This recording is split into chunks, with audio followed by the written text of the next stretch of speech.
কুষ্টিয়া এক পীর সাহেব কোরআনকে অবমাননা করেছে।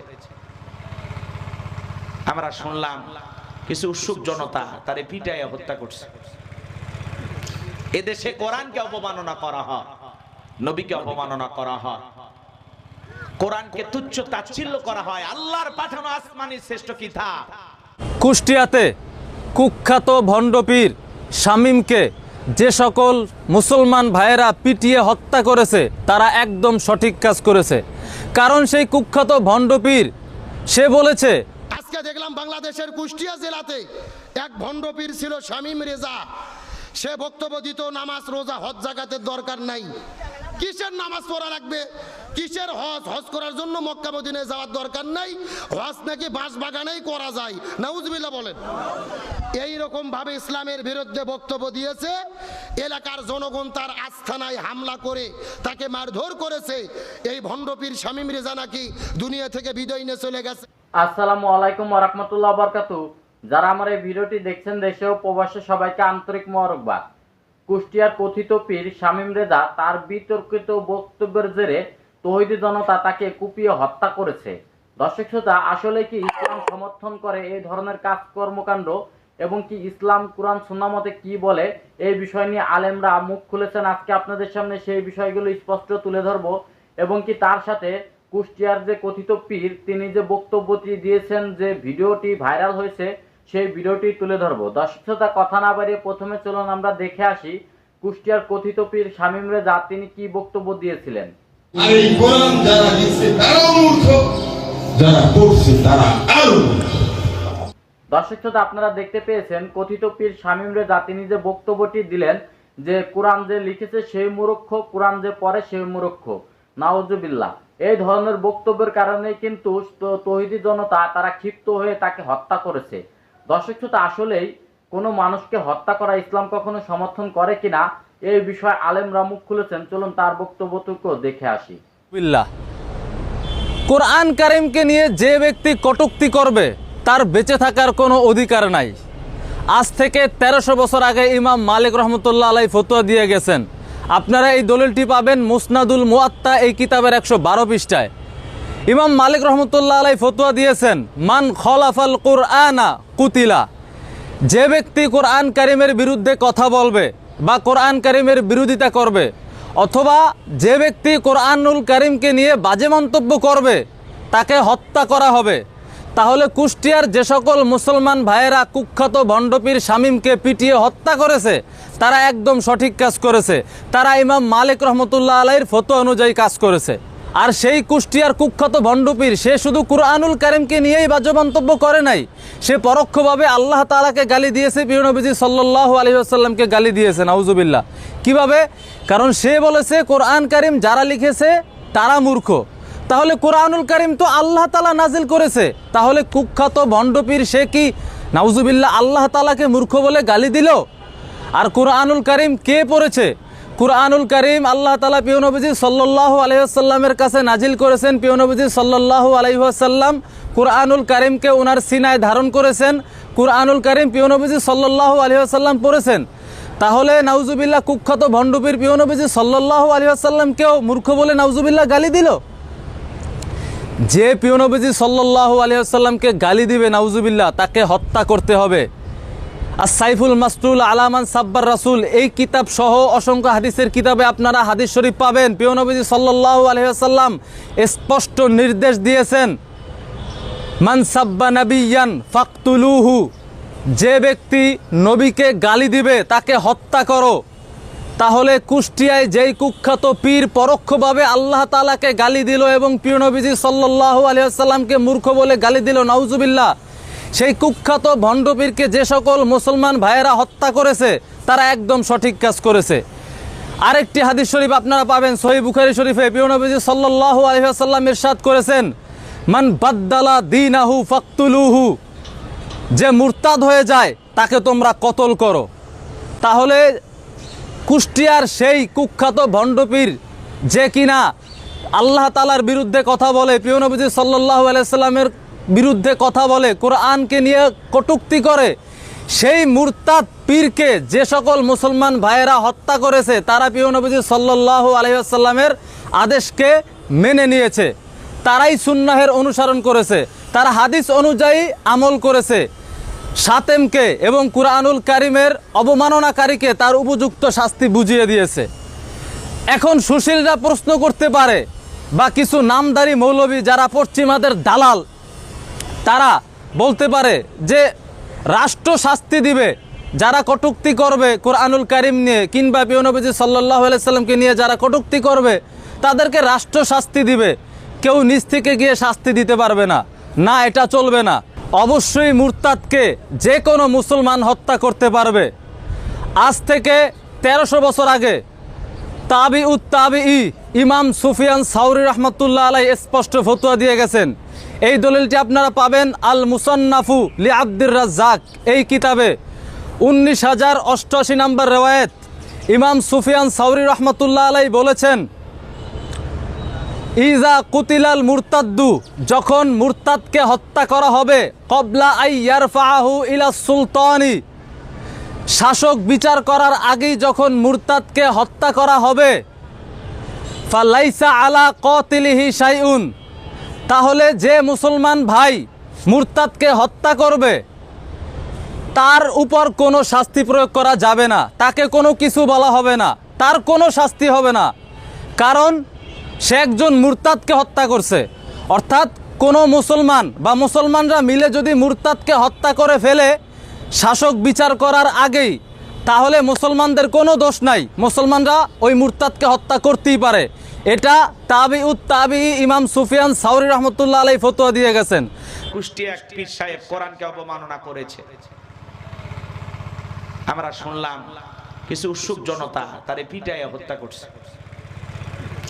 এদেশে কোরআনকে অবমাননা করা হয়, নবীকে অবমাননা করা হয়, কোরআনকে তুচ্ছ তাচ্ছিল্য করা হয়। আল্লাহর পাঠানো আসমানি শ্রেষ্ঠ কিতাব, এর চাইতে মর্যাদার কিতাব পৃথিবীতে আর আছে? জোরে বলেন আছে? সেই কোরআনকে যারা অপমাননা করে এরা মানুষ না, এরা ভণ্ড পীর। কথা বলেন ঠিক না? এই ভণ্ডদের জায়গা এই জমিনে হবে না। কথা বলেন ঠিক না? তবে নিজের হাতে আইন তুলে নেওয়া যাবে না। কেউ যদি বেয়াদবি করে কোন ভণ্ড পীর, তাকে ধরে পুলিশের হাতে দিতে হবে। কথা বলে ঠিক না? শোনা যাচ্ছে উৎসুক জনতা সেই পীর আচ্ছা তারে দিয়েছে, আস্তানা ভেঙে দিচ্ছে। এর আগে তো দেখলেন এক পীরকে কি কায়দায় সাইজ করলো। এই জন্য পীরদেরকে বলবো ভণ্ডামি বাদ দেন, ভণ্ডামির দিন শেষ। এখন মানুষ সচেতন, কোরআন সুন্নাহর বিরুদ্ধে কোরআনকে অপমাননা করে কোনো মন্তব্য করা যাবে না। কথা বলে ঠিক না? কোন মুসলমান এটা মেনে নিতে পারে না। কথা বলে ঠিক না? আল্লাহর কোরআনের অপমাননা মেনে নেব না। কয়েকদিন আগে দেখলেন না এক ইউনিভার্সিটির কুলাঙ্গার আল্লাহর কোরআনে লাথি মারলো। যেই পা দিয়ে লাথি মারবে ওই পা গুলো কেটে ফেলতে হবে। কথা বলেন ঠিক না? নবীকে অপমান করবে যেই কুলাঙ্গারেরা, এদের ফাঁসি দেওয়া দরকার। কথা বলে ঠিক না? কোরআনকে যারা অপমাননা করবে এই দেশের সর্বোচ্চ আইনে তাদের ফাঁসি দিতে হবে। কথা বলে ঠিক না? আমার ভাইয়েরা গভীর মনোযোগ দিয়ে কথাগুলো শুনে যান। তাহলে যারা কানে বসে আছে হু হু জিকির করে লাফালাফি করে, এদেরকে কেউ টার্গেট করে না। আজকে নারী পুরুষ একত্রে মাজার গুলোতে বৈশা জিকির করে, গাজা টানে, গাজার কলকিতে এমন টান মেরে ধোয়া সারে, রাস্তায় পুলিশ দাঁড়িয়ে থেকে মনে করে ওরসের রান্না চলছে। গাজা খায় মোজদারি লাল বানাইছে, বগলের চুল দিয়ে বেরিবারে হয়েছে। আর সুন্দরবনে অবস্থলে বান্দরবনের কি অবস্থা? এরকম ভণ্ড আছে না? না, সেগুলো মাজারে দেখেন নারী পুরুষ একত্রে হয়ে গান গায়, বেলতুলি চলে মাল ল্যাংটা, দোহাই ল্যাংটা দোহাই ল্যাংটা, কাটা কেল্লা কেল্লা করে আল্লাহ আল্লাহ। আছে না নাই? একটা নবীর নাম সুলাইমান, সেই সুলাইমান আলাইহিস সালামের নাম নিয়ে বলতেছে বেলতুলি সুলেমান ল্যাংটা। পীর সাহেব যদি ল্যাংটা হয় মুরিদের গায়ে কাপড় থাকবে? এই সমস্ত ল্যাংটা পীরদের আস্থানা এই জমিনে চলবে না। কথা বলে ঠিক না? এই গানগুলোর মাধ্যমে সমাজের মানুষদেরকে মুশরিক বানানো হচ্ছে। এগুলো ভণ্ডামি ছাড়া আর কিছুই নয়। কথা বলে ঠিক না? আজকে দেখলাম বাংলাদেশের কুষ্টিয়া জেলাতে এক ভণ্ড পীর ছিল শামীম রেজা। সে বক্তব্য দিত নামাজ রোজা হজ যাকাতের দরকার নাই, কিসের নামাজ পড়া লাগবে, কিসের হজ? হজ করার জন্য মক্কা মদিনায় যাওয়ার দরকার নাই, হজ নাকি বাঁশ বাগানেই করা যায়। নাউজুবিল্লাহ বলেন। এই রকম ভাবে ইসলামের বিরুদ্ধে বক্তব্য দিয়েছে। এলাকার জনগণ তার আস্থানায় হামলা করে তাকে মারধর করেছে। এই ভণ্ডপীর শামীম রেজা নাকি দুনিয়া থেকে বিদায় নিয়ে চলে গেছেন, মৃত্যুবরণ করেছেন। ভালো করে বোঝেন, যদিও আমরা এই রকম হামলা করে মানুষ হত্যাকে সমর্থন করি না, এই দেশে রাষ্ট্র আছে, সরকার আছে, তারা বিচার করবে। তবে একটা কথা বোঝার চেষ্টা করবেন, ভণ্ডামি করার পরেও রাষ্ট্র যখন ব্যবস্থা গ্রহণ করে না, তখনই জনগণের ধর্মীয় সেন্টিমেন্টে আঘাত লাগে। আমি আপনাদের তথ্য দিয়ে কথা বলতেছি। এই ভণ্ডপীর শামীম রেজাকে 21 সালে গ্রেপ্তার করা হয়েছিল। গ্রেপ্তার করার পরে আবার পুলিশ তাকে জামিনে ছেড়ে দিয়েছে, আবার এসে ভণ্ডামি শুরু করেছে। তখনই জনগণ চিন্তা করছে, ওকে যদি আবার পুলিশে ধরে আবার ছেড়ে দেবে, অতএব মারা ছাড়া কোনো উপায়। যদিও এটা ঠিক না, কিন্তু সংস্কৃতি তৈরি হলো ওই প্রশাসন এই ভণ্ডামি বন্ধ না করার কারণে। আমরা বিশৃঙ্খলা করতে চাই না, মব তৈরি করতে চাই না, কিন্তু সরকার যদি ব্যবস্থা গ্রহণ না করে, এই দেশের 90% মুসলমান তাদের ধর্মীয় সেন্টিমেন্টে আঘাত লাগে। যখন বলে নামাজ রোজা হজ জাকাতের দরকার নাই, আমাদের মনে কষ্ট লাগে কি লাগে না? এমনকি এই বাটপার বলছে যে আমার যারা মুরিদ হবে, তোমরা মরে যাওয়ার পরে কালেমার দরকার নাই, ঢোল টবলা বেজে বেজে তোমরা কবরে আমাকে ঢুকাইয়া দেবে। জোরে বলেন নাউজুবিল্লাহ। আবার তারা একটা গান বার করছে, বলবো নাকি? আমার মরণ কালে ঢোলবাসি বাজায় রে তরিকার ভাই, আমার মরণ কালে ঢোলবাসি বাজায়। নাউজুবিল্লাহ বলেন। আবার বলতেছে কালেমা কালামো ভাই কোনো কিছুর দরকার নাই। নাউজুবিল্লাহ। আমার গাউসদনের গুণ কীর্তন গায়, আমার মরণ কালে ঢোলবাসি বাজায়। চিৎকার করে বলেন নাউজুবিল্লাহ। আমাদের মৃত্যুর পরে কালেমার দরকার আছে না নাই? আমার নবী হাদিস শরীফের মধ্যে বলেন, মান কানা আখিরু কালামিহি লা ইলাহা ইল্লাল্লাহ ফাদাখালাল জান্নাহ। যদি কোনো মুসলমান মৃত্যুর সময় কালেমা পড়তে পারে রে, ওই একটা কালেমার ওসিলায় আল্লাহ তার নামটাকে জান্নাতের খাতায় লিখে নেয়।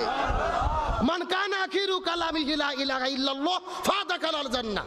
রসুল বলতেছে কালেমা পড়তে পড়তে যদি কারো মৃত্যু হয়, এটা জান্নাতি মৃত্যু, ওই কালেমার ওসিলায় আল্লাহ জান্নাত দেবে। তাহলে বলেন মৃত্যুর আগে কালেমার দরকার আছে না নাই? আর ওই বাটপাড়া বলতেছে কালেমার দরকার নাই, ঢোল টবলা বাজে কবর ঢুকে দিও। ফেরেশতা বলতেছে তোরা ঢোল টবলা বাজা, আমরাও বাটাম নিয়ে রেডি হয়ে আছি। কতক্ষণ কতক্ষণ আজকে এই সমস্ত ভণ্ড পীরের নাম দিয়ে দিয়ে মানুষের ঈমান আকীদা নষ্ট করে দিচ্ছে। আমরা হক্কানি পীরের বিরুদ্ধে কোনো বক্তব্য দেই না। হক্কানি পীর বাংলাদেশে আছে বিদায় ওই সৌদি আরব থেকে ইসলাম বাংলাদেশে এসেছে। কথা বলেন না কেন? শাহজালাল, শাহপরান, মাইসাবার বলকি, এই বড় বড় খানজাহান আলী, এই আল্লাহর ওলিগুলো যদি না থাকতো, ইসলাম কি সৌদি আরব থেকে বাংলাদেশে আসতো? পুরো বাংলাদেশ এলাকা তো আমাদের পূর্বপুরুষেরা ছিল হিন্দু। ইসলাম কেমনে পাইছি? এই আল্লাহর ওলিদের মাধ্যমেই পাইছি। তবে একটা কথা মনে রাখবেন, যেই জিনিস যত খাঁটি তার ভেজাল তত বেশি। ভণ্ডামি আছে না নাই? আর আবার তারা মাঝে মধ্যে গান গায়, কিরমান কাতিবিন রোজগার সরের দিন মৌলার কাছে যদি করে অভিযোগ, আমি বলবো দুনিয়ায় ছিলাম ন্যাংটা বাবার লোক। দর্শক শ্রোতা, আপনারা দেখতে পেয়েছেন আলেমরা এই বিষয় নিয়ে স্পষ্ট জবাব দিয়েছেন এবং কি ভণ্ড যত পীর রয়েছে তাদের বিরুদ্ধেও কিন্তু কথা বলেছেন। বাংলাদেশে ওলি আল্লাহর দেশ এবং কি ওলি আল্লাহরা বাংলাদেশে থাকবে, তবে কিছু কিছু যারা ওলির বেশ ধরে বা পীরের বেশ ধরে ভণ্ডামি করে তাদের বিরুদ্ধে রুখে দাঁড়াতে হবে, এটাই সত্য কথা। তবে একটা বিষয় স্পষ্টভাবে বুঝতে পেরেছেন যে আসলে কাউকে হত্যা করা বা নিজের হাতে আইন তুলে নেওয়া এটা কখনোই ইসলাম সমর্থন করে না। কোরআন সুন্নাহ মতে এটা কখনোই ইসলাম সমর্থন করবে না। তবে আজকের এই ভিডিওটি এই পর্যন্তই। ভিডিওটি যদি ভালো লাগে অবশ্যই লাইক কমেন্ট শেয়ার করবেন এবং কি চ্যানেলটি সাবস্ক্রাইব করবেন। আল্লাহ হাফেজ।